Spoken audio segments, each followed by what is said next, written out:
Before we dive in, don't forget to like, subscribe, and share this video with your friends and family.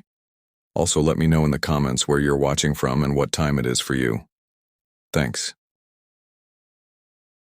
I never thought my first date in months would end with me sitting on a curb, hands trembling, police lights blinding my eyes, and strangers gawking like I was some kind of criminal.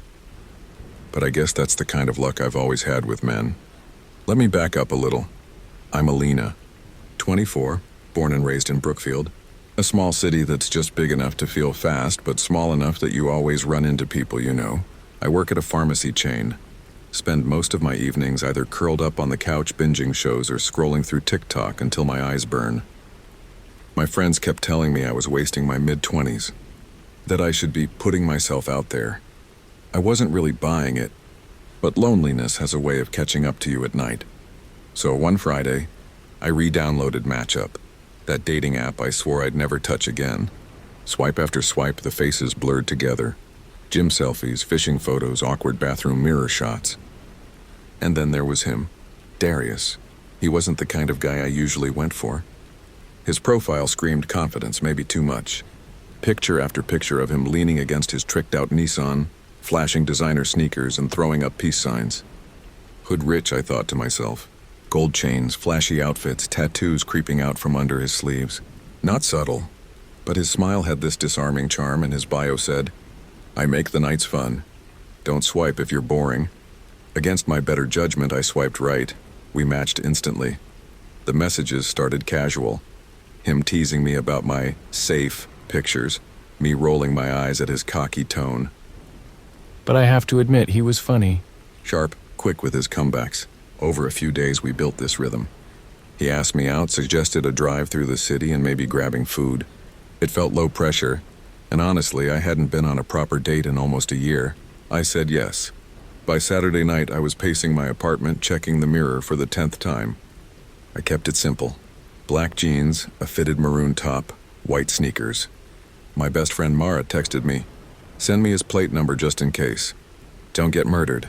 I laughed it off, but deep down, I felt that twinge of nervousness that always comes before meeting someone new. Then I heard it. A deep, chest-rattling bass vibrating the walls of my flat. I looked out the window and saw a gleaming, low-slung Nissan parked at the curb, its tinted windows reflecting the streetlights. The exhaust rumbled like it was alive. Darius leaned out the driver's side window, flashing that same cocky grin from his profile. "Alina?" "Yeah," I said, walking over, pulling my jacket tighter around me. "Hop in." "You ready?" His voice was smooth, confident, like he owned the night. Inside, the car smelled like a cocktail of air freshener and leather polish. The dashboard glowed with blue neon lights. He was dressed in a black tracksuit with gold lettering, a chain hanging heavy around his neck. His hair was freshly lined up, his beard trimmed sharp. He looked like he'd stepped right out of one of his Instagram posts. "You look good," he said, giving me a once-over before pulling the gear shift. "Thanks. So do you?" I replied, trying to play it cool. We drove through Brookfield's downtown, neon signs reflecting off the wet pavement. Music blared, trap beats so heavy I could feel them in my chest.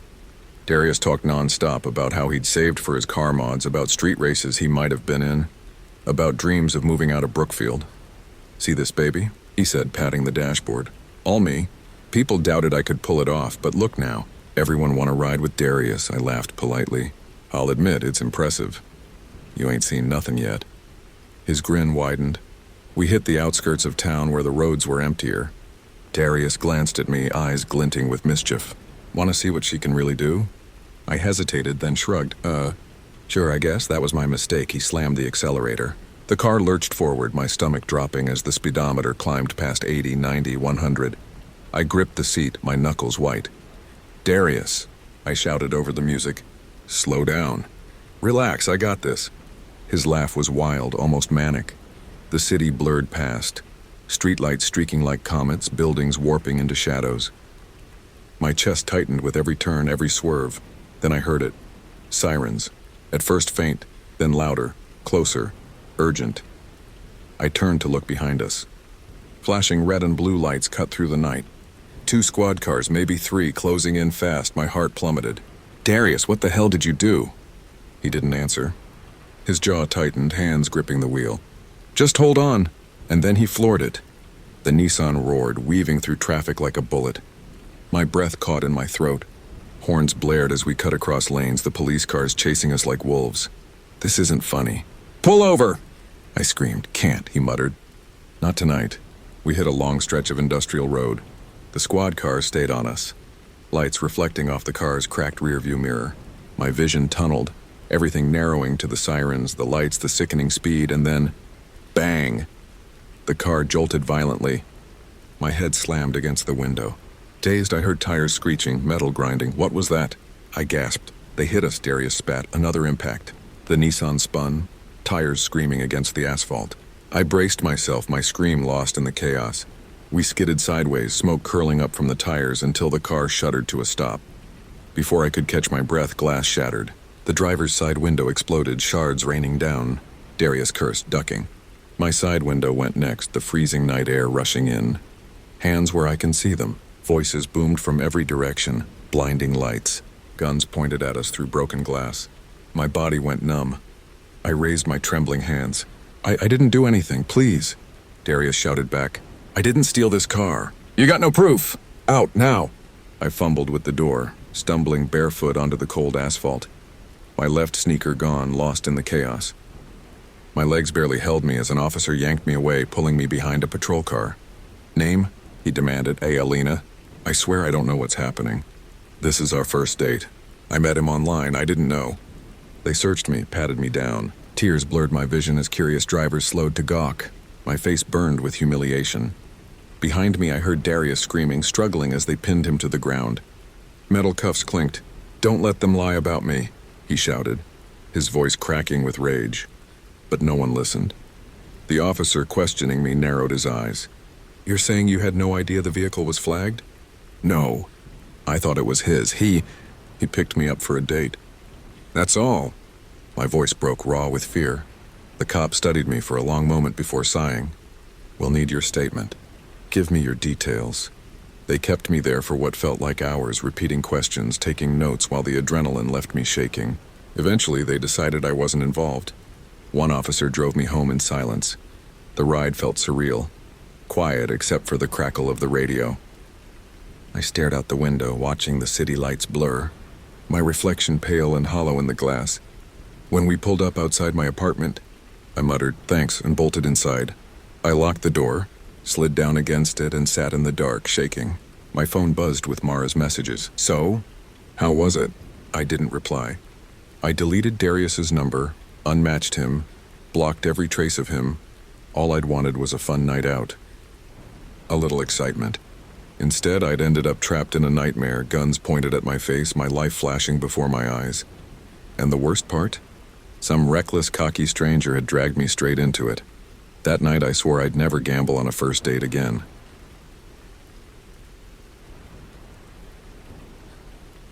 I was 22 when it happened, fresh out of college and still figuring out who I was supposed to be. My degree was in communications, but that felt like just a fancy word for lost. I didn't land the kind of job I thought I would. Instead, I worked mornings and afternoons at Ashwood Cafe, a small coffee shop in the heart of Durham, North Carolina. The cafe sat on a corner with brick walls and wide windows that let the sunlight pour in, giving everything a golden tint in the mornings. I told myself it was just temporary, something to hold me over until I figured life out. The customers became familiar faces over time. The old man with the newspaper, the nursing student who always fell asleep at the counter waiting for her cappuccino, the moms in yoga pants who came in after their classes. But then there was Caleb Hart. Caleb wasn't a regular at first, but he came in often enough for me to notice. He stood out mostly because of how unhurried he always seemed. While most people barked out their orders half distracted by their phones, Caleb would actually look at me when he ordered. Large black coffee, he said the first time I met him. He smiled, a crooked kind of smile, and added, "No cream, no sugar. Guess I'm boring like that."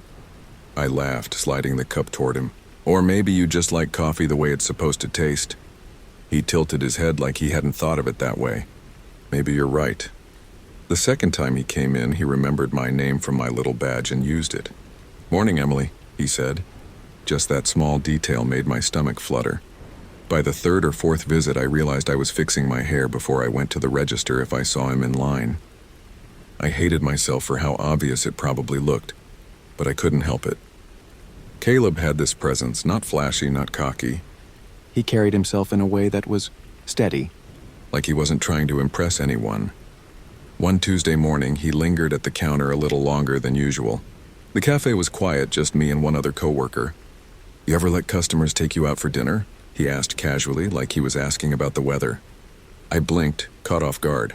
"Depends." "What's on the menu?" He chuckled. "Whatever you want." Friday night? The words slipped out of me faster than I could process. Sure, and just like that I had a date. Friday came and I found myself tearing apart my closet in frustration. My roommate Lily sprawled across her bed scrolling on her phone, rolled her eyes at my panic. "Blue dress," she said without looking up. "You didn't even see what I held up." "You always overthink this stuff. The blue one makes your eyes pop, done." I sighed but put it on anyway. She was right, it worked. I paired it with ankle boots, took one last glance in the mirror, and tried to calm the fluttering in my chest. At 7:15, my phone buzzed. "I'm outside. Caleb." When I stepped out of the apartment building, Caleb leaned against a dark gray Honda Civic. He wasn't overdressed. Dark jeans, a white button-up, sleeves rolled at the elbows. He looked comfortable, confident in the way that made me even more nervous. He paused, letting out a small laugh. "Honestly, you look amazing." "Thanks," I said, tucking a strand of hair behind my ear. "You clean up pretty well yourself." He opened the car door for me, which felt old-fashioned in the nicest way. He took me to a little Italian restaurant tucked away on a quieter street downtown. The kind of place with warm lighting, candles flickering on tables, and the smell of garlic and fresh bread drifting through the air. Conversation came easy. "So you went to UNC, right?" Caleb asked, twirling his fork in his pasta. "Yeah, graduated last spring. Communications major. And now you're at Ashwood Cafe." I laughed, a little embarrassed. "Yeah, not exactly glamorous, but hey, free coffee." He grinned. "There are worse perks in life." I asked about him. He said he worked in IT for a mid-sized company. Nothing exciting in his words. But when he talked about saving up to travel, specifically Europe, his eyes lit up in a way that made him seem alive in a whole different way. Dinner flew by, and by the time we were done, neither of us seemed ready to call it a night. "You like dancing?" he asked as we stepped outside. I shrugged. "I'm not very good at it, but yeah. There's a club a few blocks away. Loud music, overpriced drinks, want to?" I hesitated for a second, then nodded. "Why not?" The club was packed. The bass pounded so hard it felt like it rattled my chest, and flashing lights painted everything in neon blues and reds. We pushed through sweaty crowds, ordered overpriced cocktails, and eventually found ourselves dancing. I wasn't thinking about how ridiculous I probably looked. I was just laughing, moving, letting the night blur around me. Caleb wasn't a great dancer either, but he leaned into it, smiling at me like the whole world disappeared in that moment. That's when Eli Jacobs showed up. He slid into our space on the dance floor like he owned it. All slicked back hair, expensive cologne, and a too-perfect smile. He looked older, mid to late 30s maybe. "Name's Eli," he shouted over the music. Then with a smirk, "But everyone calls me Jacuzzi Eli." I laughed, thinking it was some dumb inside joke. "Why?" "You'll see." His eyes sparkled in a way I didn't like. Caleb's smile faded a little, though he didn't say anything. Within minutes, Eli was inviting us to an after-party at his place. A few other people overheard and chimed in, excited. Before I realized what was happening, 6 or 7 of us piled into Ubers headed toward Eli's house. I should have known better, but at 22, adventure felt more important than caution. Eli's place was stunning. A massive 2-story modern home with floor-to-ceiling windows and manicured lawns. Inside, everything gleamed. Polished wood floors, an expansive bar, leather furniture. Out back, through sliding glass doors, sat the crown jewel, a steaming hot tub under string lights. "Now you get the nickname," Eli said, spreading his arms proudly. People laughed, pouring drinks, jumping into the hot tub. Eli moved effortlessly among everyone, topping off glasses, cracking jokes, making sure no one was empty-handed. I got swept up in it, dancing with some of the girls, sipping my drink, letting the buzz carry me. But Caleb? Caleb was quiet. He stayed close, scanning the room like he was cataloging every detail. At one point, he leaned down. "You good?" Yeah, I laughed, taking another sip. Why, you're not having fun? He shrugged. Just keeping an eye out, I waved him off. Relax, it's fine, but around 2 a.m. he pressed again. We should head out. I frowned. What, already? The night's still going. I'm tired, he said flatly, then softer. I don't like this vibe. I wanted to argue, but the seriousness in his eyes stopped me. With a sigh, I nodded. The Uber ride back was quiet. I tried to lighten it. You really are a buzzkill, you know? He chuckled faintly but didn't answer. When he dropped me off, he hugged me quickly. Text me tomorrow, okay? I went to bed still humming with leftover adrenaline, convinced Caleb was just overly cautious. The next morning, my phone rang. Unknown number. Hello? Is this Emily Carson? A man asked. His voice was steady, professional. Yes? This is Officer Daniels with the Durham Police Department. We'd like to ask you a few questions regarding a house party you attended last night. My stomach dropped. What happened? Can you come down to the station? At the station, they sat me in a small, pale room and asked me to recount everything. When I arrived, who I was with, what I saw. Then they told me why. A girl at the party had been assaulted. By Eli, the world tilted beneath me. I thought of his perfect smile, the way he hovered around the girls, topping off drinks. My throat tightened. He seemed so normal, I stammered. I didn't see anything, he was just... The officers exchanged a glance. One said quietly, "We found a lot on his computer. He's been doing this for a long time." By the time they let me go, I was shaking so hard I could barely hold my car keys. That afternoon, I told Caleb everything. His jaw clenched, and for a long time he didn't speak. Finally, he said, "I knew something was wrong. The way he was hovering, the way he pushed drinks. I didn't want to scare you, so I just said I was tired." Tears stung my eyes. "You saved me." He shook his head. "No, you listened. That's what saved you." In the weeks that followed, I kept up with the case. Eli's real name wasn't even Eli, it was Christopher Vaughn. Jacuzzi Eli was just a nickname he wore like armor. Police found hard drives full of videos. Parties like the one I went to, girls who weren't as lucky as me. He was sentenced to 10 years. It wasn't enough, but it was something. Every time I thought about it, my stomach turned. I kept replaying the night in my head. If I'd stayed longer, if I'd gotten in that hot tub, if I'd taken just one more drink, it could have been me. Caleb and I kept seeing each other after that. Our relationship wasn't built on that night, but it shaped something between us, a trust I didn't know I was capable of. Sometimes I still hear Lily's voice in my head. You always overthink things, but now I know. Sometimes overthinking, or just listening to the gut feeling of someone you trust, can save your life. That night could have changed me forever, but thanks to Caleb Hart, it didn't.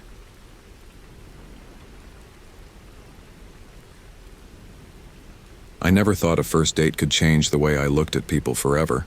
To be fair, I hadn't been on a proper date in a while. I was 27, living alone in a modest one-bedroom apartment in Columbus, Ohio. I worked as a junior marketing analyst for a local firm, which basically meant long hours staring at spreadsheets that no one outside of my office cared about. My dating life had been slow, partly because I'd been burned a couple of times, partly because my energy was usually drained by the time I got home. But then a mutual friend set me up with someone she swore was a gentleman. His name was Nikos Stavros, a 31-year-old who, according to her, came from a well-off Greek family that had invested in restaurants and real estate around the city.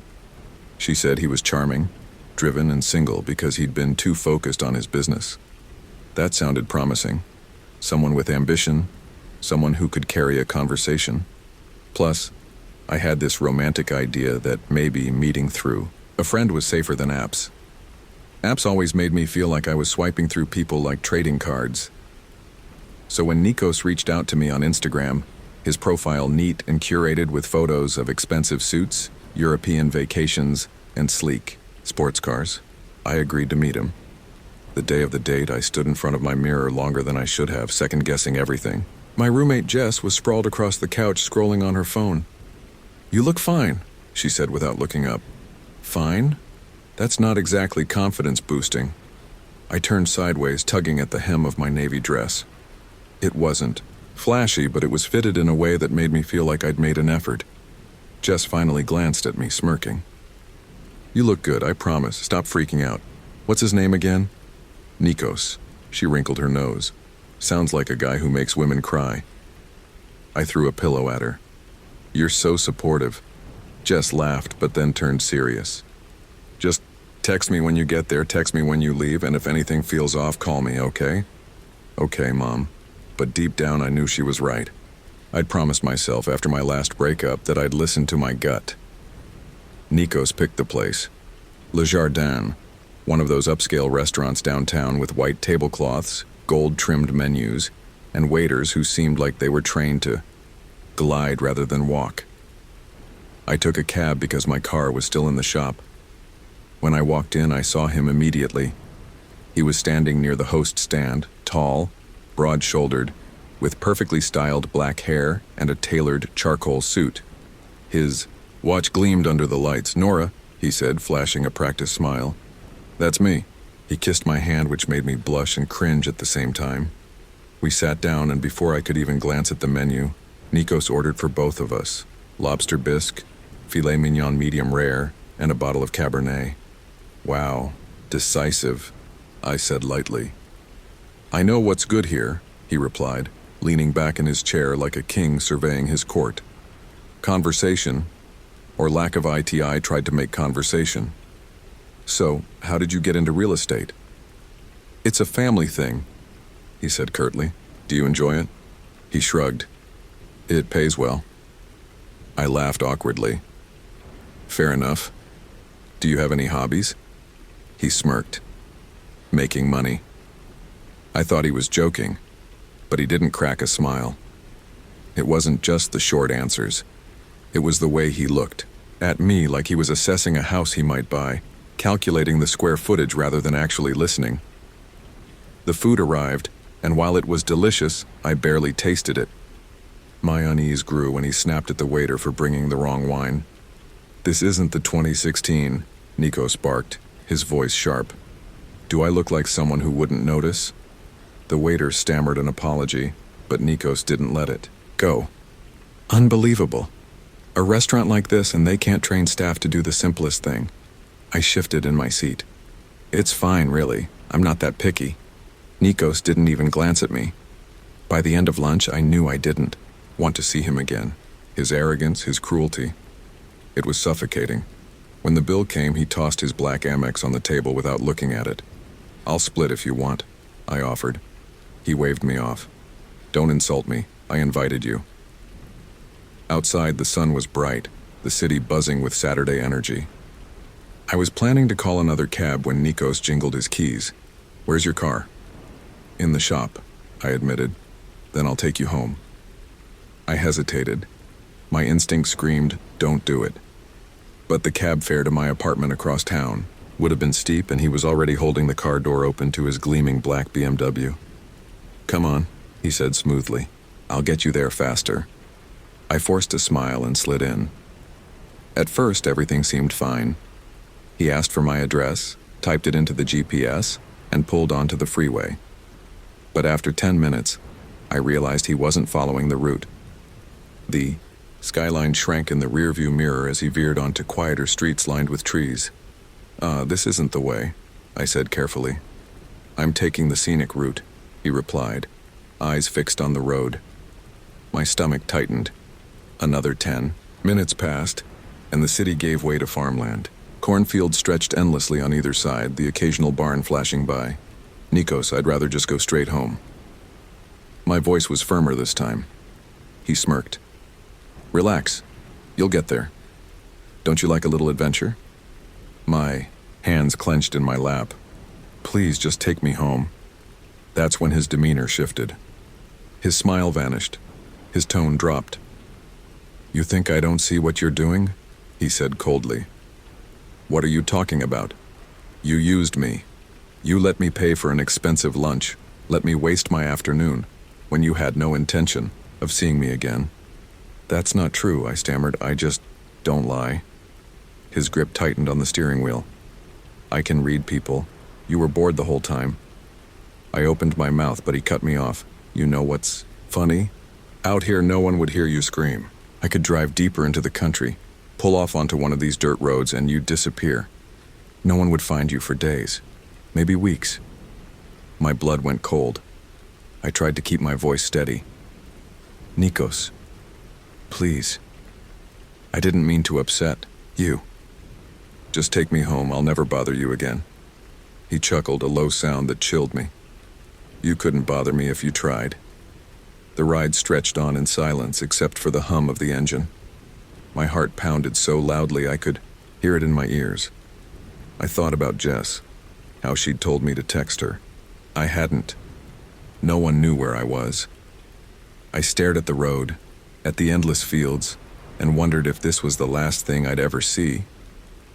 Finally, without a word, Nikos made a sharp U-turn. My breath caught in my throat, but I didn't dare speak. We drove back toward the city. Every mile closer felt like being pulled out of a nightmare, but I didn't relax. Not yet. When we finally reached my neighborhood, he pulled up in front of my apartment building. I reached for the door handle, desperate to escape, but his hand shot out, gripping my wrist. His eyes bored into mine. You remember this? He said quietly. I could have done anything to you out there, anything, don't forget that. Then he released me. I stumbled out of the car, legs shaking, and ran inside without looking back. I barely slept that night. Every creak in the apartment made me flinch. The next morning, I went to the police. I told them everything. His threats, the way he'd driven me miles into the countryside, the things he'd said. They brought him in. But Nikos spun a different story. He told them he'd simply wanted more time to talk, that I'd been dramatic, that I'd misinterpreted everything. Without evidence, no recordings, no texts, the police could only give him a warning. I was furious, but not surprised. Men like him knew how to manipulate, how to twist reality until you doubted yourself. For weeks after, I checked my locks twice every night. I jumped whenever a black car slowed near my street. I never saw him again, but the memory stayed, a scar etched into the way I approached dating. I learned something that day. Danger doesn't always come in the form of a stranger in a dark alley. Sometimes it comes dressed in a suit, smiling across a white tablecloth table, holding the door open to a car you should never get into. And I swore to myself, I would never ignore my instincts again. I never liked office parties, but somehow I always ended up going. Maybe it was the free booze. Maybe it was the guilt of saying no, or maybe it was because, after spending nearly 50 hours every week in that building, I didn't have much of a life outside of work anyway. This one was at a hotel banquet hall just outside the city. Our company had rented out the place for the night, complete with an open bar, DJ, and endless trays of food circulating through the crowd. Everyone seemed looser than they did in the office. The strict manager was dancing with the intern. The HR rep, who never cracked a smile, was singing karaoke. And people I barely exchanged hellos with at work were hugging me like long-lost friends. I stood by the bar with a whiskey in hand, nursing it slowly. I wasn't a dancer. Never had been. The music was too loud, the lights too sharp. Still, it was better than sitting home alone in my apartment, scrolling through dating apps I didn't have the energy to use. That's when I noticed her. She was standing near the far wall, half hidden in shadows where the colored lights didn't quite reach, tall, poised, dressed in a deep maroon dress that hugged her frame without being flashy. Her dark hair fell over one shoulder, and she had this presence, elegant but somehow heavy, like she was carrying something no one else could see. What caught my attention more wasn't her beauty. It was the way people reacted to her. I watched two of my co-workers, both tipsy, walk over to her smiling, drinks in hand. But within seconds of speaking to her, their expressions shifted. They stiffened, exchanged quick glances, muttered excuses, and walked away without even finishing their drinks. The woman stayed still, unfazed, but there was something in the way her shoulders dropped, her lips pressed together, as if this had happened too many times before. Something about that sadness pulled me in. She eventually slipped out onto the balcony. For a while I hesitated, telling myself to stay put. But curiosity gnawed at me. Maybe it was the alcohol loosening my restraint. Maybe it was the loneliness, but I found myself grabbing 2 glasses of wine and walking out to join her. The night air was cold. The city spread out below us, dotted with lights, the hum of traffic faint but steady. She was leaning against the railing, looking down as if lost in thought. "You don't seem like the party type," I said, offering her the glass. She turned her head slowly. Her lips curved into a smile, not rushed or fake, but deliberate. "Neither do you." Her voice was calm, smooth, with the faintest rasp that made me lean closer. We talked. I learned her name was Clara. She'd recently moved to the city, started working at a marketing firm across town. She was witty, sharp, but also thoughtful, listening closely to what I said as if nothing around us mattered. She asked about my family, my past relationships, even my childhood. Most people glaze over when I answer, but she didn't. She probed deeper. It was strange but flattering. An hour slipped by before I realized it. "So," Clara said, swirling the wine in her glass, "is this our first date then?" I laughed, caught off guard. "Would it be wrong if it was?" "Not at all," she said, her eyes glinting. For the first time in years, I felt like maybe something real could come out of an ordinary night. By midnight, the party was winding down. Some people were already stumbling into ride shares, others trying to drag their friends away from the dance floor. Clara stood close beside me, her perfume faint but lingering, and I asked if she wanted to come back to my place for another drink. Her smile widened. "I'd love to." My apartment wasn't anything special. A one-bedroom on the 5th floor of an aging building with creaky pipes and walls thin enough to hear the neighbor's TV. But it was mine. Clara made herself comfortable immediately, slipping off her heels, curling into the couch like she belonged there. "You live alone?" she asked, accepting the glass of wine I poured her. "Yeah," I said. "Been here about 3 years. Close enough to work, but far enough from downtown to stay sane." She smirked. "Smart." We sat close, laughing about coworkers, bad dates, awkward family holidays. The more she talked, the more comfortable I felt. She had a way of pulling stories out of me I didn't usually share. Then my phone buzzed. It was my younger sister calling. I answered casually. "Hey, yeah, I'm fine. Just hanging out with a friend. I'll call you tomorrow." When I looked back, Clara's smile was gone. Her glass was frozen halfway to her lips. "Who was that?" she asked. "My sister," I said, frowning. "She checks up on me sometimes." Clara's voice was calm, almost too calm. "So I'm just a friend?" I gave a nervous laugh. "I mean, we just met." Her grip tightened on the glass. "But you said this was our first date. Why lie?" The room felt smaller suddenly. My chest tightened. "Clara, I didn't mean it like that." "You're right, it is a date. I just didn't want to." Her eyes burned into mine. "You men are all the same. Always trying to keep us at arm's length, disposable, replaceable." "Whoa, hey," I said, raising my hands. "That's not what I meant at all." She set her glass down sharply on the table. The sound echoed too loudly. Her voice dropped to a whisper. My ex said the same thing, before I burned his lying mouth shut. My blood went cold. "Excuse me?" Clara's laugh was high, brittle, wrong. "They said I was unstable. Locked me away for a year. Said I was better now, stable. But I can smell lies, and you just lied to me." I stood, heart racing. "Clara, I think maybe you should—" Her head tilted, smile stretching too wide. "Why? Are you scared of me?" I didn't answer. My body already screamed yes. She rose slowly, every movement deliberate, predatory. "You should be."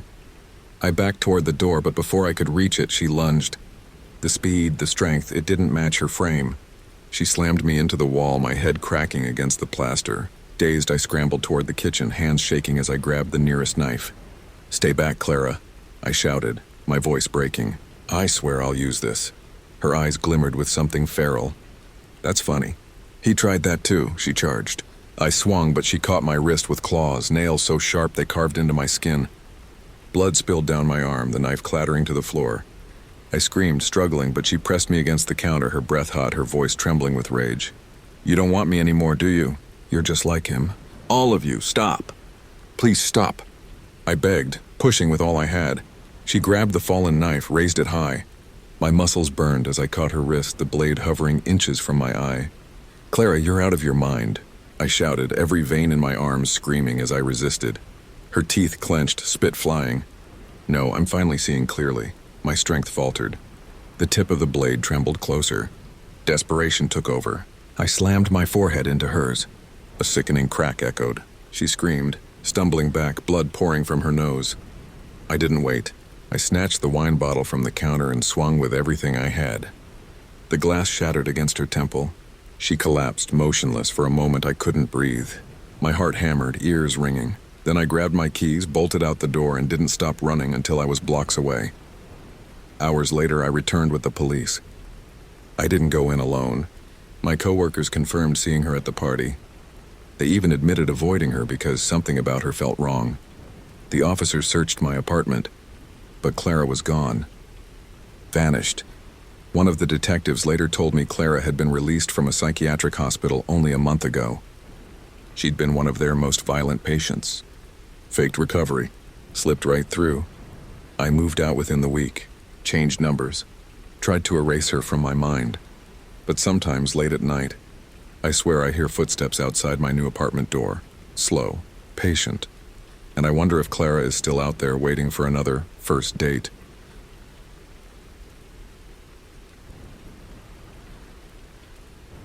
I never thought my choices would catch up to me the way they did. My name is Alyssa Monroe. I'm 27. And for the past year, I had this unhealthy thrill of dating married men. I know it sounds bad, and maybe it is, but I like the secrecy, the attention, and the way they tried to impress me like they were desperate to prove they still had something left to give. Maybe I was lonely, maybe I was stupid, or maybe I just liked the power. But last month, that thrill turned into the worst night of my life. I had moved to Riverside, California a year earlier, after breaking off a long-term engagement. My ex Derek was the safe option. Steady job, clean-shaven, family approved. But he was boring, and I was reckless. When things fell apart, I decided I wanted more excitement even if it was dangerous. That's when I started using Tinder. And yes, I filtered out the single and looking guys. I wanted the ones with the discreet profiles, the vague bios, the ones who wore a wedding ring in their pictures but acted like it wasn't there. Married men, I know. It sounds like playing with fire. The thing is, they always paid. They always chased. And I felt wanted in a way Derek never made me feel. Then came Nathan Crawford. I matched with Nathan on a Wednesday. His profile was simple. One photo of him in a dark suit standing next to a sleek black Mercedes. His bio said, "Work hard, play harder." Not looking for anything serious. Just fun. We started texting. His style was cocky, borderline arrogant, but he knew how to compliment without sounding cheesy. "Red is your color," he texted after I sent him a mirror selfie in a casual outfit. "You haven't even seen me in red," I teased. "I don't need to. I can tell." By Saturday, he asked me to meet him at a high-end restaurant called the Oakwood Grill, just off the main strip downtown. "You'll love it. Best wine list in the city. Be there at 8:30. I'll take care of everything." I hesitated. My sister Melissa had warned me 1,000 times about this lifestyle. "You're going to mess with the wrong wife one day, Liz," she'd said. "Not every woman just cries herself to sleep." Some fight back. I laughed her off. Please, these guys wouldn't risk their lives if their wives were that scary. I should have listened. That night I put on a tight, deep red dress I'd been saving for the right occasion. It wasn't trashy, but it hugged me in all the right places. For safety, I wore a short brown wig. My real hair was long and blonde, and I liked the idea of hiding just enough of myself to feel in control. When I arrived at the restaurant, it was 8:30 sharp. Nathan was already outside, leaning against the hood of his Mercedes. He wasn't exactly what I expected. Tall, slightly balding at the temples, but his suit screamed money. His watch alone looked like it cost more than my rent. "Damn," he said as his eyes ran over me. "Pictures don't do you justice," I smirked. "You're not too bad yourself." We walked in together, and he immediately led us to a corner table he'd reserved. From the moment we sat down, his eyes barely left me. It was flattering at first, but the way he scanned me like he was cataloging every inch made my skin prickle. "So, does your wife know you're here?" I teased, sipping water. He chuckled nervously. "God, no. If she did, she'd kill me." I laughed lightly. "That's scary, huh? You'd understand if you ever met her," he said, forcing a smile. "But let's not talk about her tonight." The night rolled on. Expensive dishes, bottles of champagne, endless compliments about my body. I let him look. That was the game, but then, just as he was paying the bill, it all changed. A scream split through the air. "Nathan, you bastard!" The restaurant went silent. Heads turned. My stomach flipped as I saw her storming in. A woman in her mid-30s, raven hair pulled into a tight bun, emerald green eyes sharp as blades. She was beautiful but terrifying. "Monica," Nathan's voice cracked. "Oh, don't Monica me," she barked. "I knew you weren't at some damn meeting. And look at you, wasting money on this little slut." Her eyes snapped to me, and for a second I forgot how to breathe. "What the hell is wrong with you?" I stammered, standing from the table. She sneered, jaw tight. "So this is who he's spending my money on. A pathetic homewrecker in a cheap wig. Please, let's just go home," Nathan begged, standing now, his hands raised. But Monica wasn't listening. She snatched a wine bottle from the next table and smashed it across Nathan's forehead. Blood gushed instantly as he stumbled back, screaming. Gasps and shrieks echoed across the restaurant. A couple rushed for the exit. The manager fumbled with his phone, yelling for someone to call 911. I turned to leave, but before I could take a step, Monica's hand clamped around my wrist. Her grip was iron. "You think you can just waltz into someone's marriage?" She snarled, spit flying. "Let me go," I screamed, tugging against her. Her fist connected with my cheek so hard my head snapped sideways. Pain exploded. The room spun. Before I knew it, I was on the floor, tears streaming from my eyes. She didn't stop. She grabbed my leg and dragged me across the restaurant, my heels screeching against the floor. "Help! Somebody help!" I screamed. No one came. Monica hauled me into the kitchen, slamming the door shut behind us. The staff had fled. It was just us. I scrambled backward, my palms slick with sweat, until my back hit the cold steel counter. "Monica, please," I begged, sobbing. "I'm sorry. I'll never do this again, I swear." Her lips curled into a sick smile. "Oh, honey, I don't care about your promises. I want you to feel what I feel. I want you ruined." She glanced at the deep fryer bubbling with hot oil. My stomach dropped. "Please," I whispered. "Please don't." But she lunged, her hands wrapping around my neck, shoving me toward the fryer. The heat seared my skin as I fought, clawing at the counter, kicking, screaming. "You bitches think you can take anything you want," she hissed. "Well, guess what? Tonight you lose your pretty little face." The fryer hissed inches from me. Steam curled up, blisters forming on my skin just from the heat. My wig slid halfway off. Tears blurred my vision. "I don't want to die," I screamed. Monica laughed, pushing harder. My nose hovered just above the bubbling oil. The smell of hot grease filled my lungs. I could almost feel my flesh melting already. "Say goodbye, sweetheart." The kitchen door burst open with a deafening crack. "Police! Drop her!" Monica whipped her head around just as a gunshot rang out. She screamed, collapsing as a bullet tore into her leg. I fell to the floor, gasping, coughing, shaking uncontrollably. 2 officers pulled me away while another cuffed Monica as she writhed on the tiles. "You're safe now," one of them whispered as he draped a jacket over my shoulders. But I didn't feel safe. Not even close. I woke up in the hospital 2 days later. My cheek was bruised, my arm scraped raw, but I was alive. The doctors said if the cops had been even a minute later, my face would have been submerged. Nathan was discharged the next day with stitches across his forehead. Monica was taken into custody and later sentenced to prison for attempted murder. As for me, I moved back in with my sister Melissa. I don't go on dates anymore. I can't. I jump every time I hear raised voices in public. I can't stand the smell of fried food. Even the sound of oil popping in a pan makes me cry. The scars aren't just on my skin, they're in my mind. I thought I liked the thrill, but I never imagined it would almost cost me my life. Now when I look in the mirror, I don't see the girl in the red dress anymore. I see someone who barely survived her own bad choices, and maybe that's punishment enough.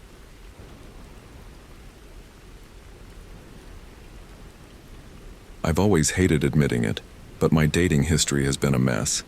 Not the kind of messy where you laugh about it with friends later, but the kind that leaves scars, some visible, some not. The kind that makes you question whether you're the problem, whether maybe something in you keeps drawing the same kinds of men over and over. For years I had this pattern. Guys who looked exciting on the surface. Tattoos, fast cars, muscles that screamed for attention. They walked into a room and instantly owned it, and I told myself that was confidence. In reality, it was control. It took me years to figure out the difference. Some of them were fighters, literally MMA amateurs who thought every night out was a chance to prove themselves. Others were dealers, hustlers, or men who lived on the edge of the law. They were charming until they weren't, fun until they snapped, and dangerous in ways that stopped being attractive real fast. I'd been shoved, screamed at, ghosted, cheated on, and once even locked in a bathroom while my ex handled business in the living room. I told myself I was done. that I wanted something different, something steady. That's how I ended up on True Connect, this newer dating app that wasn't as casual as Tinder but not as old school as Match. I didn't expect much, but I thought maybe if I put myself out there, I'd at least meet someone who wasn't part of the world I was trying to leave behind. That's where I matched with Julian Mercer. Julian's profile didn't scream anything flashy. His main picture was him leaning against a wooden fence with a dog sitting at his feet, the evening sun behind them. His bio said he was 32, worked as a civil engineer, loved weekend road trips, and, this line made me smile, was better at cooking breakfast than dinner. Something about that felt safe. Safe in a way I hadn't let myself feel in a long time. When we matched, he messaged first. Julian, okay, serious question. If you could only keep one record for the rest of your life, what would it be? It caught me off guard. Most guys just led with Hey Beautiful or something crude. Me. Probably What's Going On by Marvin Gaye. My dad used to play it all the time. Julian. Solid choice. Mine's cliche, but Rumors by Fleetwood Mac. Every track hits. No skips. I laughed at that.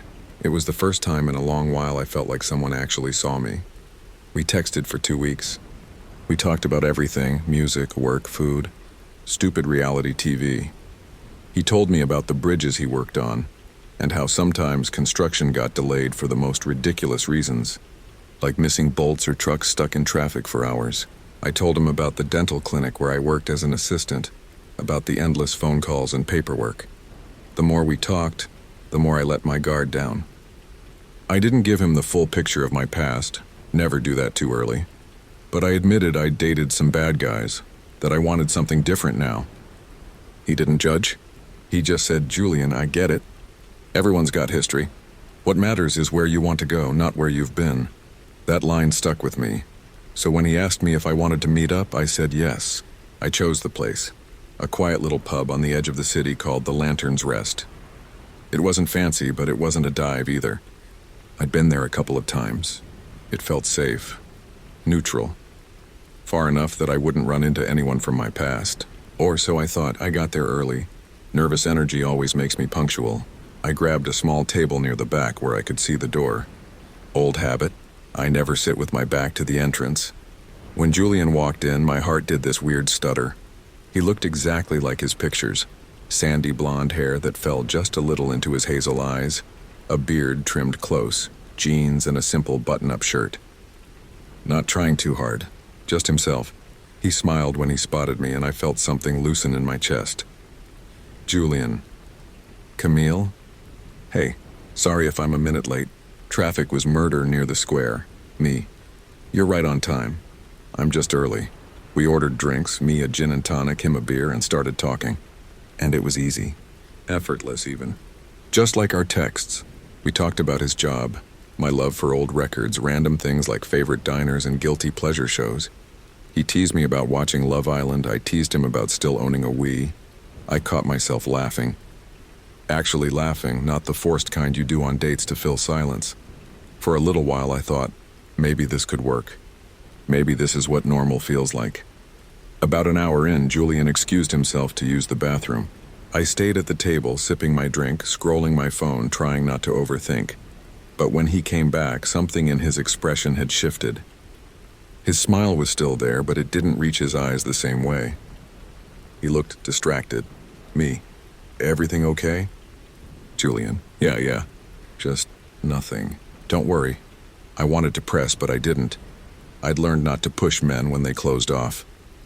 We finished our drinks, and it was getting late. The pub had started emptying out, and I didn't want to drag the night too long. Julian offered to drive me home. I hesitated. I don't usually accept rides on the first date. But it was late, and I didn't want to wait for a bus alone. So I said yes. We walked out back to the lot where his car was parked. The air was cold enough that I pulled my jacket tighter. The lot was dimly lit, the kind of place where shadows linger too long. That's when I noticed them, a group of 4 or 5 people hanging near the far edge of the lot. Skinny, twitchy, restless energy pouring off them. I knew that look. Too many nights around men who used sleepless eyes, aggressive laughter, and then my stomach dropped. I recognized one of them, Johnny. He used to run with an ex of mine, a dealer named Mason. Johnny had always been unpredictable, the kind of guy who could be laughing one minute and smashing bottles the next. I hadn't seen him in years, but the moment I did, old fear sparked in my chest. I gripped Julian's arm. Me, whispering, "Let's just get to the car, quick." Julian, "You know them?" Me, "Just, please. Let's go." We picked up the pace, but Johnny noticed. Johnny, shouting, Well, look who it is." Little Camille. My blood went cold. The group started moving toward us, spreading out like they were corralling prey. One guy had a shaved head, broad shoulders under a filthy hoodie. Another was jittering like he couldn't stand still. Julian tensed beside me. Julian, "What's this about?" Me, "Old. Connections. Just keep walking," but we didn't make it to the car. The tall one with the shaved head stepped forward. Shaved head. "Who's this? Your new boyfriend?" Julian raised his hand slightly, trying to stay calm. Julian, "We're just leaving. Don't want any trouble," they laughed. Ugly, sharp. One of them pulled out a crowbar, swinging it casually like it was just a toy. I felt panic clawing up my throat. Julian grabbed my hand. Julian, "Get in the car, now." We hurried, but the group closed in. The crowbar guy smashed the side mirror as we fumbled with the doors. Another kicked the side panel, leaving a dent. Johnny, "You don't walk away from us, Camille. Not after everything." I screamed as Julian shoved me into the passenger seat and slid behind the wheel.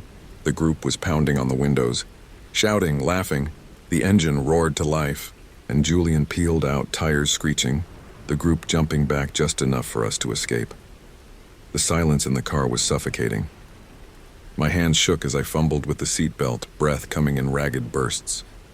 Me, "I'm sorry, I'm so sorry. I didn't know they'd be there." I thought. Julian, tight voice, "Camille, what the hell was that?" Me, "They're from my past. I cut ties years ago. I swear." Julian, "They didn't act like it." I felt tears sting my eyes. Me, "I wanted tonight to be normal. I didn't mean for this to happen." He didn't say anything, just kept his eyes on the road, jaw tight. When we reached my building, I turned to him, desperate. Me, "Julian, I'm sorry. Please believe me." He looked at me for a long moment. His face softened just a little. Julian, "It's not your fault, but I don't know if I can handle that kind of chaos." My heart cracked. Me, "Can we try again, please?" Julian, quietly, "We'll see." I got out, shaky, holding on to the thin thread of hope that maybe, just maybe, he meant it. The next day I texted him. No reply. The day after that I tried again. Silence. By the third day I checked the app. He'd unmatched me. I sat on my couch staring at my phone, numb. I couldn't even blame him. His car was damaged, he'd been terrified. And all because of me. Because my past clung to me like smoke I couldn't wash out. I thought about explaining more, about begging him to understand, but I didn't. He'd made his choice, and maybe that was the lesson. That no matter how much I wanted to leave my old life behind, it wasn't done with me. I told myself I'd keep trying, that maybe one day I'd meet someone who could see past the mess. But deep down, I wasn't sure if that day would ever come. That night, I sat in the dark of my apartment, every creak outside making me flinch, wondering if Johnny or the others would come looking for me again. And for the first time in years, I wasn't just scared of being alone. I was scared of never escaping.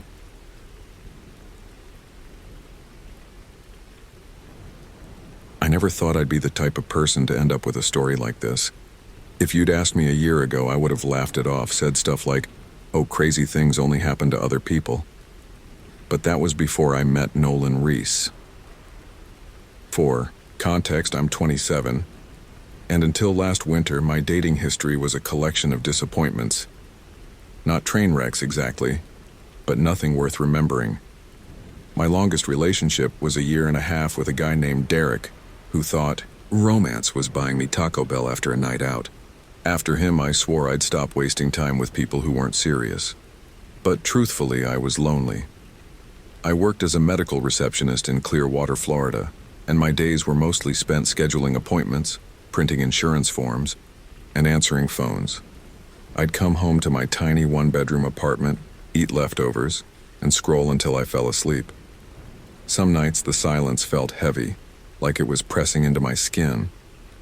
I wanted someone to talk to, someone who looked at me like I mattered. So when my coworker Tasha introduced me to her cousin Nolan, I was curious. She hyped him up, said he was polite, funny, had old-school gentleman vibes. She even joked, "Girl, he opens doors and actually listens. He's not like these idiots out here." Nolan texted me the same night Tasha gave him my number.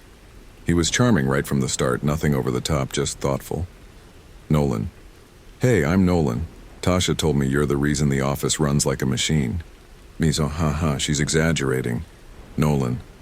"Good, I like modesty, it's rare. That little line hooked me. He didn't use emojis or sleazy compliments. Instead, he asked me questions. What kind of books do you read? What's your favorite food? What do you usually do on weekends?" It felt like he actually wanted to know me. After 3 days of back and forth texting, he asked me out. Nolan. "There's this seafood place in Dunedin I really like. Cozy spot right near the water. Want to go Saturday evening?" Me. "Sounds perfect," and I meant it. The thought of dinner by the water, maybe a walk after, seemed like a dream compared to my usual nights of reheated pasta and Netflix. Saturday arrived, and I was nervous in that fluttery, excited way. I spent too long picking out an outfit, finally, settling on a soft yellow sundress that felt effortless but pretty. My roommate Claire leaned against the doorway as I curled my hair. "Okay, but what do we know about him?" she asked, raising an eyebrow. I sighed. "He's Tasha's cousin, works in construction management, and likes surfing. That's it." Claire crossed her arms. "You sure he's not one of those smooth talkers who seem perfect until they snap?" I rolled my eyes. "You watch too many crime shows." "Uh-huh," she said. "And those women always say that right before something bad happens." Her words stuck with me even as I laughed them off. But when Nolan pulled up outside my apartment, a black Toyota Tacoma, spotless, the kind of car that looked like it belonged to someone who took pride in appearances, I pushed the thought aside. He stepped out and my nerves eased. He was tall, well-dressed in a navy button-down and dark jeans, his hair neatly combed. He smiled warmly, opening the passenger door for me. "Camille?" he said softly. "Yes," I replied. "You look even better than Tasha described." I flushed, muttering, "Thanks," as I got into his truck. It felt like the start of something good. The seafood restaurant was a little local spot with string lights hanging across the patio, the smell of fried shrimp wafting through the air. As we sat down, Nolan gestured toward the menu. "Order whatever you like," he said. "Don't hold back." It was small but thoughtful. A lot of guys I'd dated made jokes about women ordering salads. With Nolan, I felt comfortable enough to actually get the shrimp platter. We talked, and I mean really talked. He told me about growing up in Sarasota, about his childhood dog, Copper, and how he once broke his arm trying to skateboard off a shed. I laughed so hard at that story I nearly spit out my drink. At one point, he leaned forward, his expression soft. "You have a nice laugh. You should use it more often." I blinked, a little caught off guard. "What do you mean?" "You seem like someone who doesn't get told enough that she's special." It was disarming. I didn't know what to say, so I just smiled. Dinner was perfect. It felt easy, natural, like we were old friends rediscovering each other. When the check came, he didn't even glance at me, just paid it and stood. "Come on," he said. "The beach is better than dessert." We strolled barefoot along the sand, the sky glowing pink and orange as the sun dipped low. I let the waves lap at my feet, feeling giddy and hopeful. "This is beautiful," I said. "Not as beautiful as you?" he replied. And for once it didn't sound cheesy. We walked for a while, talking about random things. His love for surfing, my dream of traveling to Greece, our favorite childhood cartoons. It was lighthearted, perfect, until it wasn't. The shift was subtle at first. He started talking about his family, about his parents. "My dad was tough," he said. "Old-fashioned. Didn't take crap from anyone, especially not my mom." I glanced at him, frowning slightly. "What do you mean?" He shrugged casually. kicking at the sand. You know, if she mouthed off, he'd put her in her place. A slap, maybe worse, but it worked. They stayed together. Strong marriage. I froze mid-step, my stomach tightening. Wait, you're saying your dad hit your mom? Nolan looked at me like I was missing the point. Yeah, and it didn't ruin anything. Sometimes women need a reminder. My heart dropped. Nolan, that's not okay. His smile faded. Excuse me? I swallowed hard, trying to keep my voice steady. No real man ever hits a woman. That's not love, that's abuse. His jaw tightened. His eyes, once warm, went cold. So, you're insulting my dad now? No, I'm just saying, don't, he snapped, his voice sharp. You don't know him. You don't know me. I tried to take a step back, but his hand shot out, gripping my arm with shocking force. Pain shot up my skin. Nolan, let go, I said, panic rising. Instead, he slapped me. Hard. The sound cracked through the air and my cheek burned instantly. I staggered, eyes wide. What the hell? Before I could finish, he shoved me, his fist connecting with my shoulder. I stumbled into the sand, pain radiating down my arm. Don't you ever disrespect my family again, he hissed. Everything blurred. My heartbeat thundered in my ears. Tears stung my eyes as I scrambled to my feet. Nolan, stop, please. He grabbed at me again, fingers digging into my skin. But then, voices. Hey, let her go. A group of strangers was running toward us, 2 men and a woman. Nolan whipped his head toward them, rage twisting his face. Mind your damn business. One of the men lunged, yanking him back. Nolan fought, cursing, thrashing, but they held him off. The woman rushed to me, kneeling in the sand. Are you okay? Oh my God, you're bleeding! I touched my lip. Blood. My whole body trembled. Nolan screamed at the group, trying to push past, but someone shouted about calling the cops. That's when he bolted, disappearing into the darkness. I sat on a bench near the beach, wrapped in a stranger's jacket, still crying. The woman stayed beside me, rubbing my back gently. You're safe now. It's over. But it didn't feel over. When the police arrived, I told them everything. Dinner, the walk, his words, the sudden violence. My voice shook, my hands shook, but I forced myself to say it all. They took his name, his number, the description of his truck. Promised to look for him. But deep down I knew. He was gone. The woman who'd helped me insisted on driving me home. On the way, I stared out the window, numb. My reflection in the glass showed a swollen cheek, a busted lip, and eyes that didn't look like mine anymore. When I got home, I locked every door and window, then sat on the couch in silence. My sundress still smelled faintly of salt water and fried shrimp. I hadn't even changed when the tears came again. That night changed me. It wasn't just the bruises that lingered for days, but the betrayal. How someone could smile, laugh, and then turn violent in a heartbeat. How I could have mistaken that smile for kindness. The police called a few times later, but they never caught him. He vanished into the night like a ghost. But his shadow stayed. Now every time someone suggests setting me up, every time my phone buzzes with a text from a new number, my stomach knots. Because I'll never forget Nolan's face, how quickly it turned from warmth to rage, and I'll never look at a first date the same way again.